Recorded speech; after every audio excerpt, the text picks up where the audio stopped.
You've probably heard about the richest man in history, right? Well, this story is about so much more than just his gold. We're talking about how faith, power, and architecture all collided to create one of the world's greatest empires. So let's dive in. I mean, it sounds like a legend, right? A king, so rich and so devout that he builds a brand new mosque every single Friday for over a year. It's the stuff of fantasy. But what if it wasn't? What if this story, this legend, is actually grounded in real history? Okay, so the man at the heart of this incredible story is Mansa Musa, the emperor of 14th century Mali, and it all kicks off with his Hajj. That's the sacred pilgrimage to Mecca. This wasn't just any journey, though. This was a trip that would go down in history. And look, this isn't just some tale that got exaggerated over time. The claim comes straight from historical sources, from West African oral traditions, and even from Arabic historians of the period. This practice, building a mosque every Friday, it became the defining feature of his journey and really sealed his reputation as this leader of incredible faith. But seriously, how could anyone pull something like that off? I mean, the logistics alone. Well, here's the thing. It definitely helps when you're maybe, just maybe, the richest person who has ever lived. To really get it, we need to zoom out and look at the empire behind the man. So Mansa Musa takes the throne in 1312 CE, and he doesn't just inherit a kingdom, he inherits an empire at its absolute peak. He wasn't just a king, he was the emperor, and he was steering the ship during a true golden age, an era just overflowing with unbelievable resources. And where did all that power come from? Well, you can think of it as a three-legged stool. First, the empire was sitting on top of some of the world's richest gold mines. Second, it had a stranglehold on the major trade routes that crisscrossed the Sahara. And third, it had huge areas of fertile land for agriculture. This was the powerhouse, the economic engine that paid for everything, his famous generosity, and of course, all those buildings. And when I say it was big, I mean it was huge. At its peak, his empire covered land that's now part of 7 different modern countries. Think about that. That kind of territory didn't just give him money, it gave him massive influence over a whole patchwork of different cultures. Okay, so now that you've got the picture of who he was and the empire he ruled, let's get back to the main event, the journey that made him famous from West Africa all the way to Europe, his Hajj in 1324. And believe me, this was way more than just a religious trip. This was a statement. Just try to imagine this scene. This guy did not travel light. His entourage was basically a city on the move. We're talking thousands of people, soldiers for protection, government officials, his whole royal court. They were basically running the empire from the road. And trailing along with this huge procession, a caravan of 100 camels. But here's the kicker.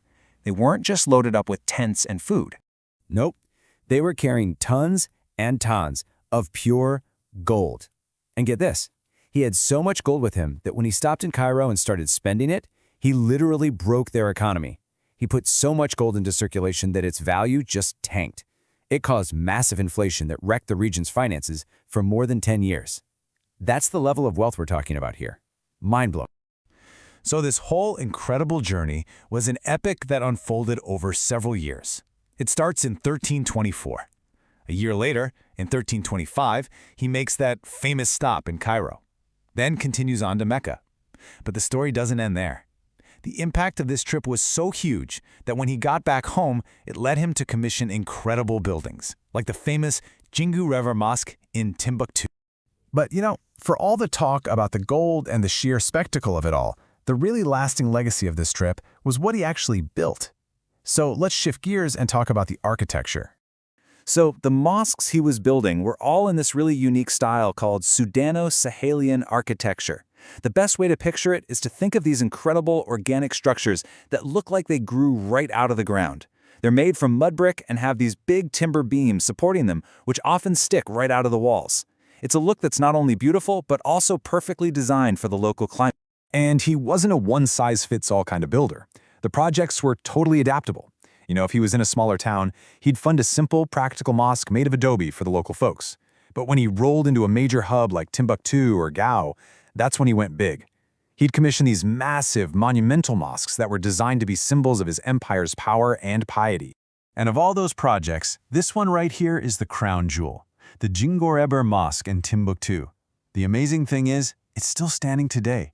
It's actually UNESCO World Heritage Site, And it is without a doubt the most powerful physical connection we have to Mansa Musa's vision.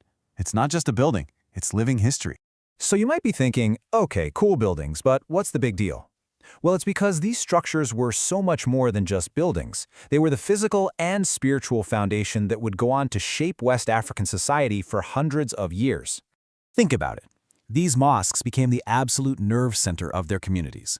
Yeah, of course, they were places for worship and education, but they were also where people went for legal rulings, where merchants made deals. Every single one he built was a strategic move. It was like planting a seed that would grow into a strong, loyal community, helping to unite this vast, diverse empire under one shared faith. And the ripple effects, they were huge. This whole building campaign cemented Islam's presence in West Africa. It fueled this amazing tradition of local craftsmanship, skills that are still being used today. And most importantly, it wove this common thread of culture and religion that helped tie all the different peoples of his massive empire together. You see, at the end of the day, Mansa Musa got something really profound. He understood that a building is never just a building. For him, architecture was a tool. It was a tool of faith, a tool of culture, and a tool of politics, all wrapped in one. He created a legacy that wasn't just written in books, but was literally built right into the earth. So what Mansa Musa's story really shows us is that you don't build an empire with just armies and gold. You build it with faith, with ideas, with a shared story. And that leaves us with a pretty big question to think about, doesn't it? What we choose to build today, our buildings, our institutions, our communities, how will they end up shaping the world of tomorrow?